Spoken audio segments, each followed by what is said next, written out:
국내 확진자가 2명 늘면서 30명이 됐습니다. 29번째 환자는 먼저 양성 반응을 보였지만 감염 경로가 아직 밝혀지지 않았고요.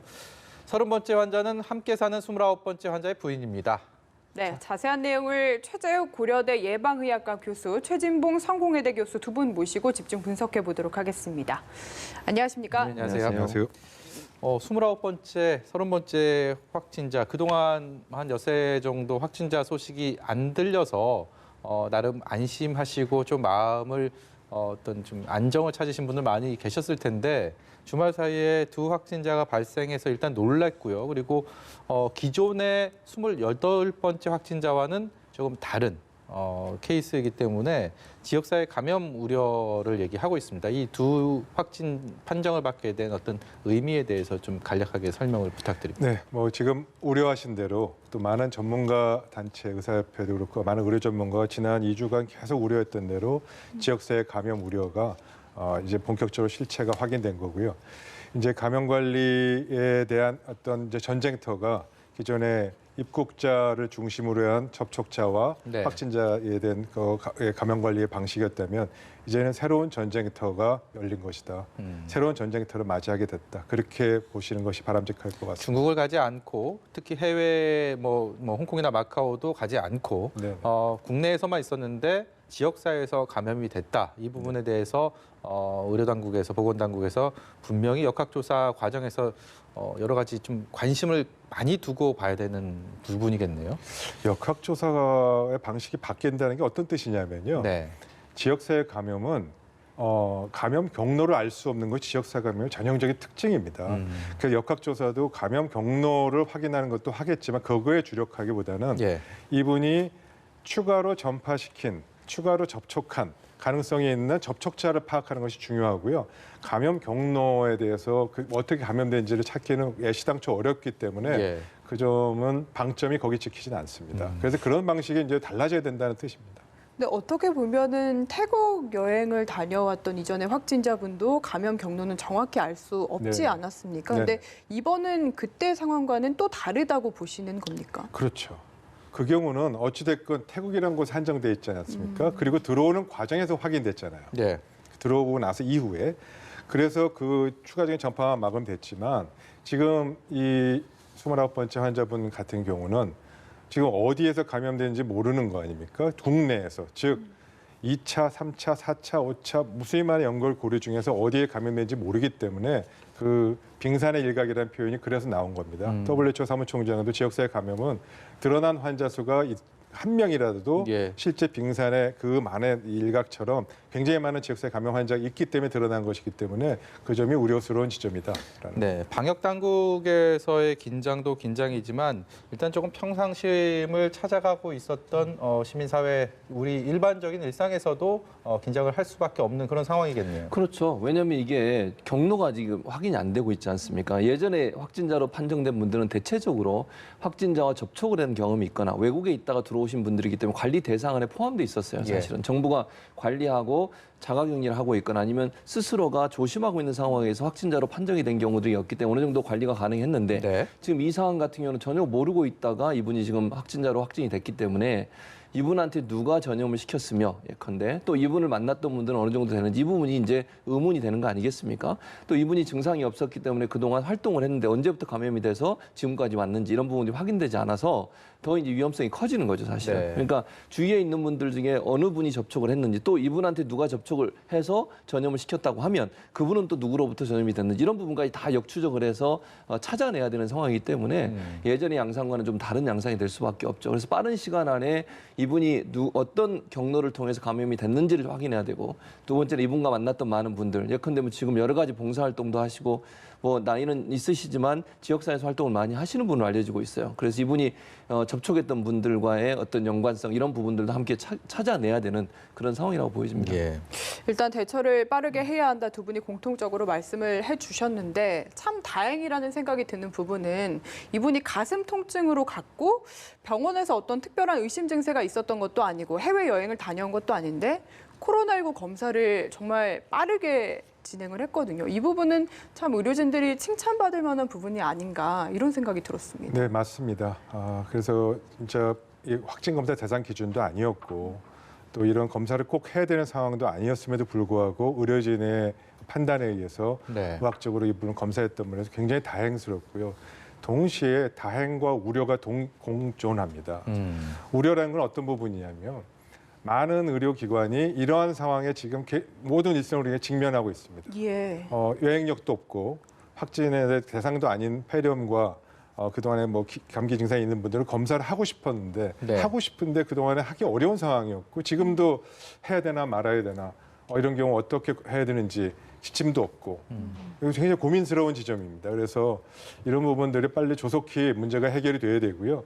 결국 일선 의료기관, 전국적인 의료기관들이 어떻게 이 부분에 참여하고 협조하고 이 부분을 같이 대응해 나갈 것인지에 대한 고민이 심각하게 지금 필요한 지점입니다. 네.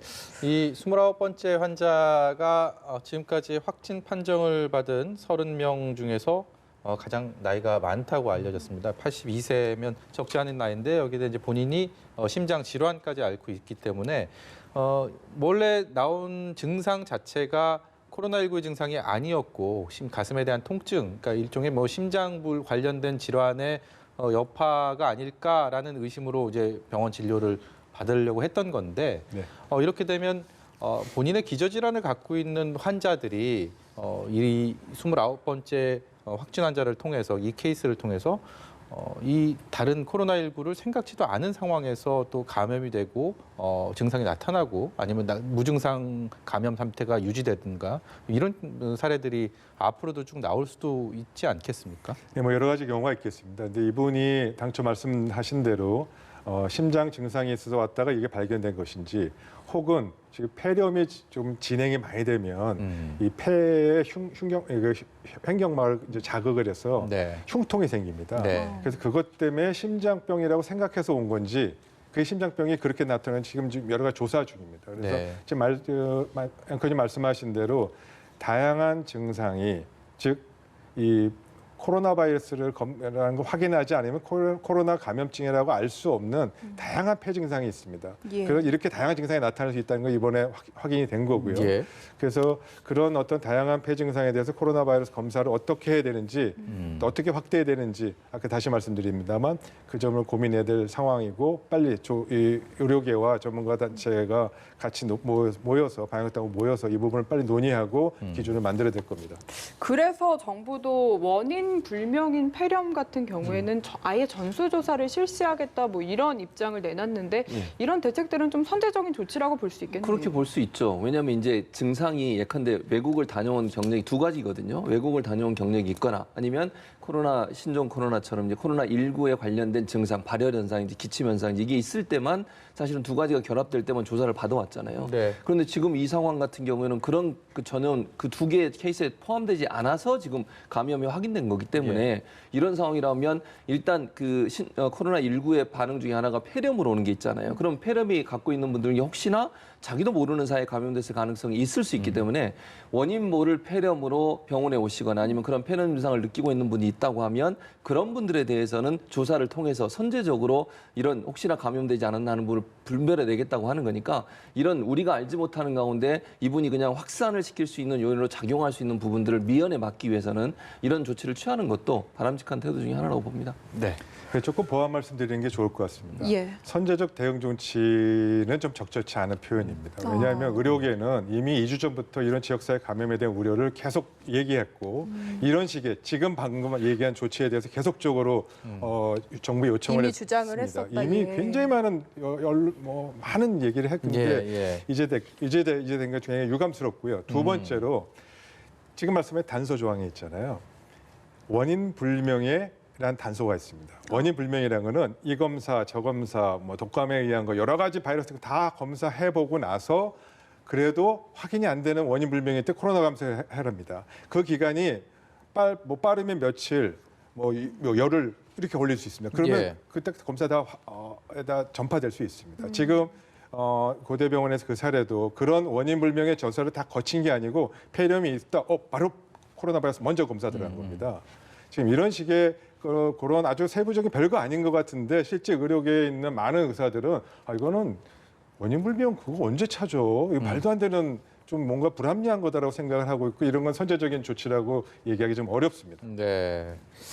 30번째 환자, 이제 29번째 환자의 부인이죠. 이제 60대 후반의 여성 또 확진 판정을 받았는데 자가격리 상태에서 언론사 기자랑 접촉을 해서 네.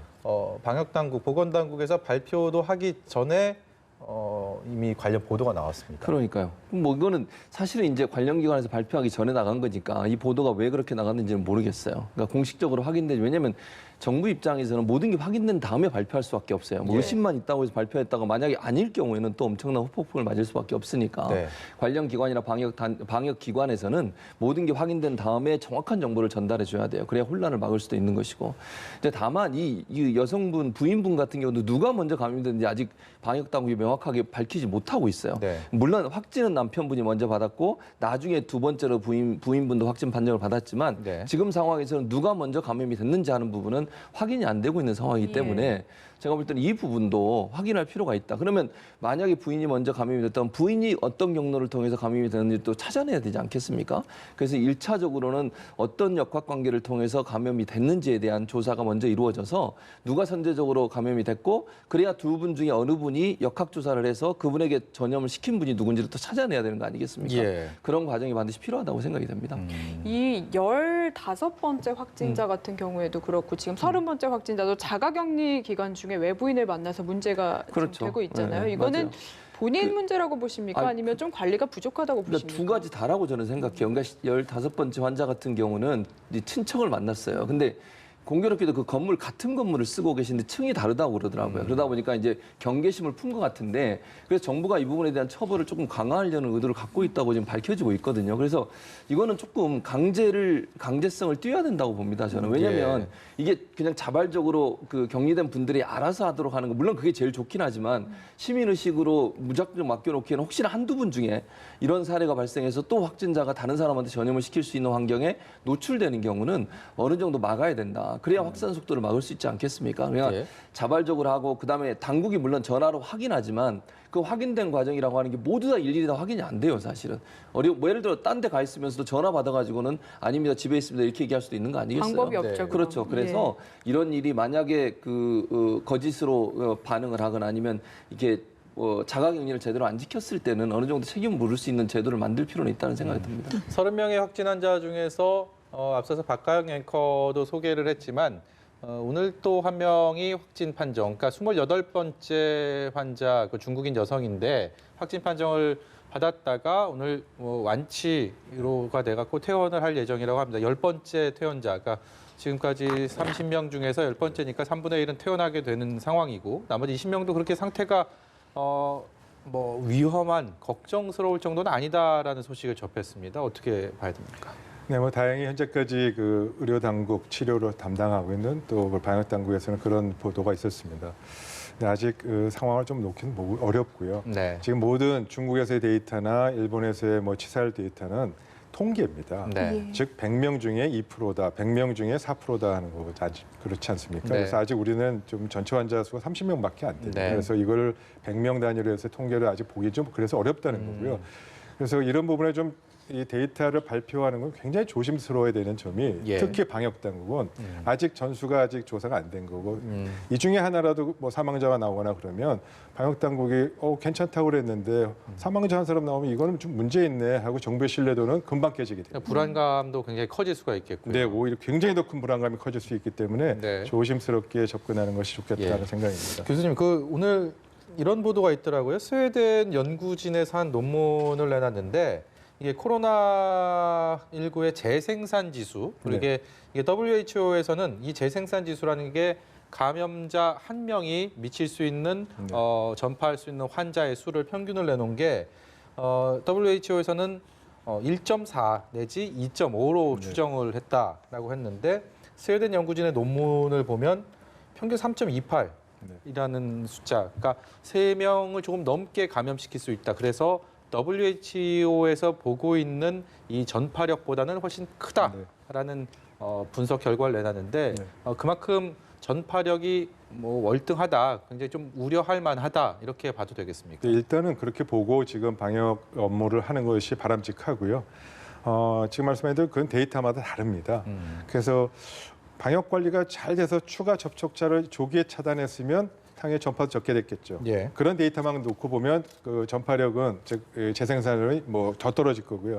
그게 잘 관리가 안 된 사람에서만 자료를 갖고 하면 3, 4, 5 올라갈 수도 있겠죠. 예. 그래서 이 부분은 아직 전모를 밝히긴 어려우나 그러한 가능성을 고려해서 최대한 방역 업무에 최선을 다하는 것이 좋겠다.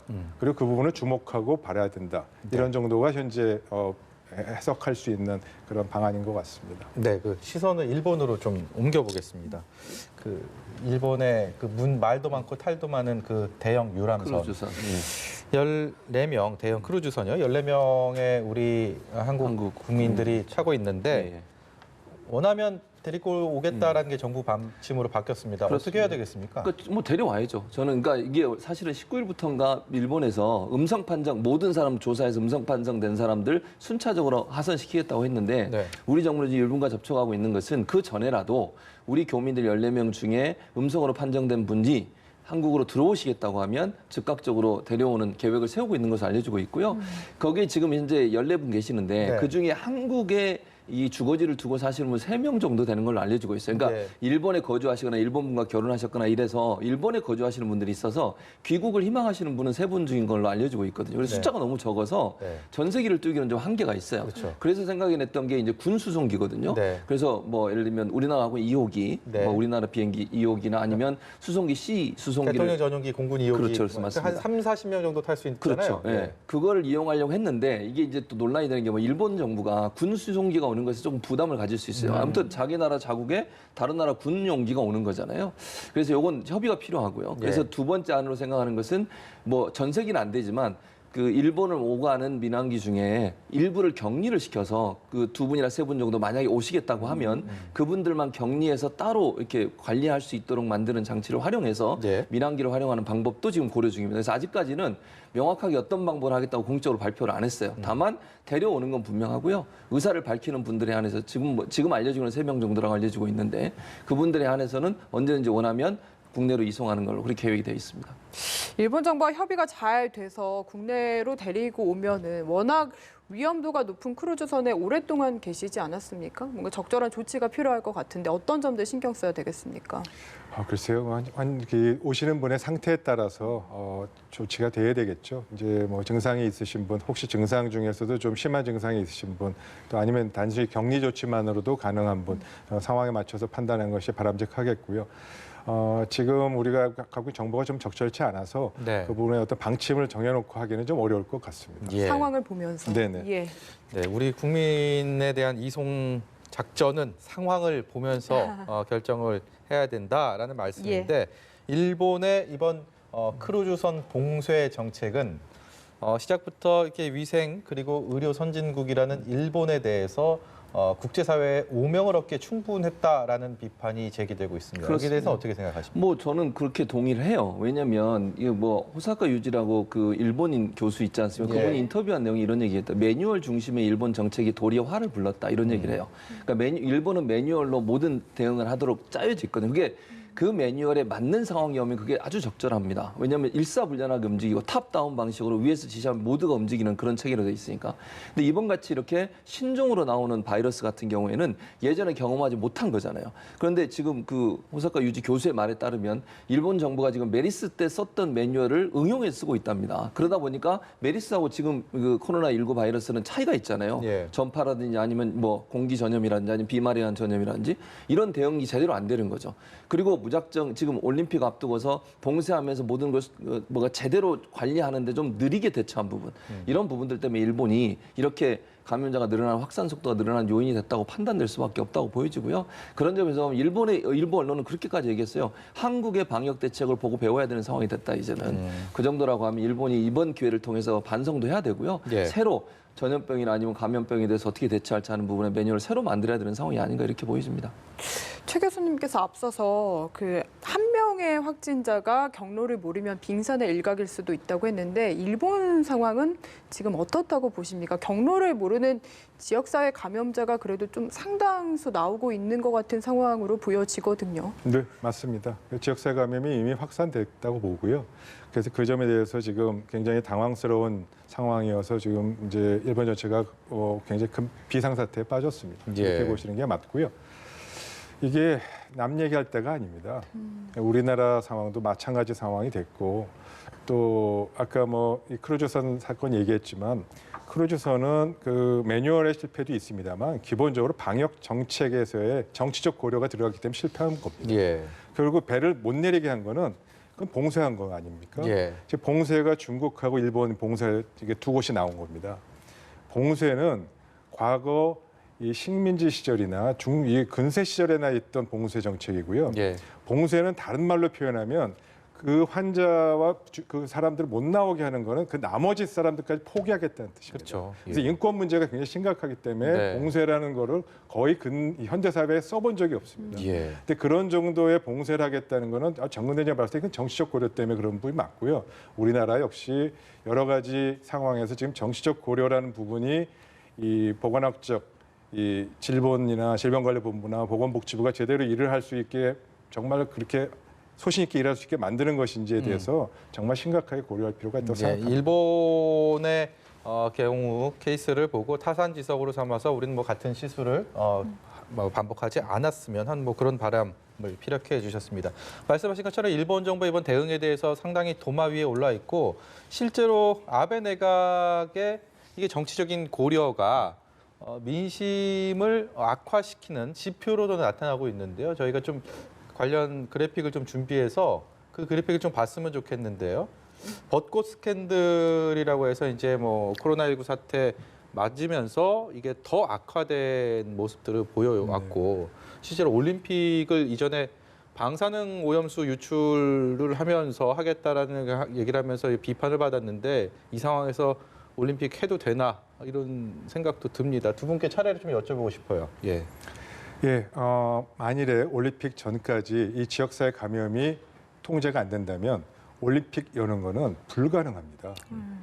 그거는 절대 안 될 일이고요. 결국 이 감염병에 대한 전파는 사람과 사람 간의 전파가 기본 아닙니까? 예. 그래서 사람을 어느 정도 통제하지 않으면 안 되는데 설사 그때까지 지역사회 감염이 통제가 안 되면 설사 올림픽 강행해도 아무런 국가에서도 가지 않을 겁니다. 네. 최 교수님 네, 어떻게 뭐 저도 기본적으로 만약에 일본이 제대로 통제를 못한다고 올림픽을 열면 안 되죠. 그럼 얼마나 많은 선수들도 그렇고 관광객도 엄청나게 많은 사람이 유입할 수밖에 없는 거잖아요.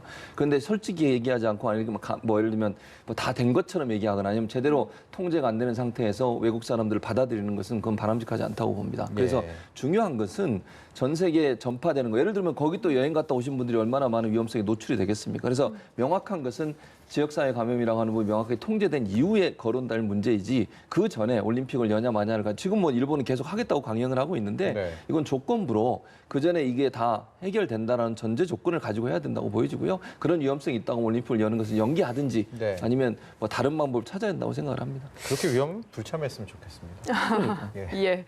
중국 상황도 조금 지켜보고 싶은데요.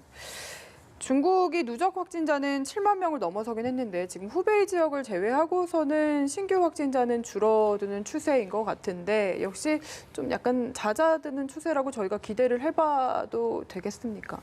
예, 저도 그렇게 기대하고 싶습니다. 근데 지금 뭐 하신 대로 줄어드는 사실은 맞는데 이 추세가 진짜 그런 것인지 아니면 일시적인 현상인지를 반영하려면 조금 더 들어봐야 되고요. 아직은 예. 네, 아직은 좀 이릅니다. 그래서 조금만 더 시간을 두고 신중하게 좀 판단했으면 좋겠습니다.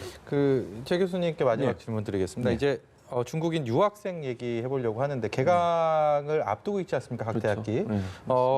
저기 정부에서 교육부에서 개강 연기를 권고하기도 했는데 네. 어쨌든 간에 연기가 되든 간에 개강은 해야 될 것이고 중국인 유학생들이 7만 명이라고 하니까 네, 맞습니다. 어떻게 관리가 효과적으로 가능할지 모르겠습니다. 네, 1차적으로는 지금 이제 들어오지 않은 학생들, 아직 그런 학생들은 가능한 휴학을 하도록 유도를 하겠다고 그랬고요. 들어와 있는 학생들 같은 경우에는 일단 14일 동안 기숙사에 외부 격리를 시키겠다. 지키기로 했습니다. 그러니까 공간 그리고 14일 이후에 증상이 없을 때만 캠퍼스에 들어올 수 있도록 그렇게 조치를 하기로 지금 학교들은 그렇게 다 하고 있거든요. 네. 교육부도 그렇게 조치를 하고 있고 그래서 그걸 좀 잘 지켰으면 좋겠어요. 그리고 그런 분들이 정말 14일 동안 먼저 들어와서 아무 이상이 없다는 확진이 되고 나면 네. 그 다음에 캠퍼스에 들어올 수 있도록 하고 그리고 이제 만약에 아까 우리가 지금 조치를 많이 바꾸는 중에 하나가 첫째는 아까 휴학시킨다는 거 말씀드렸고 두 번째는 이게 인터넷 온라인 강의를 통해서 하도록 했다고 했는데 네. 이 부분을 좀 적극적으로 활용을 해서 중국 유학생들이 뭐 본인들은 들어오고 싶어 하겠지만 우리가 또 느끼는 불안감도 있을 수 있고 이런 부분들을 좀 잘 설득할 수 있는 그런 계기가 됐으면 좋겠고요. 네. 이런 피해에 대해서 정부가 또 대책을 세워서 보상할 부분이 있으면 또 보상도 해주고 이런 과정이 필요하다는 생각이 듭니다. 예. 오늘 말씀 여기까지 듣도록 하겠습니다. 지금까지 최재욱 고려대 의과대학 예방의학과 교수, 최진봉 성공회대 신문방송학과 교수였습니다. 고맙습니다. 네, 잘 들었습니다.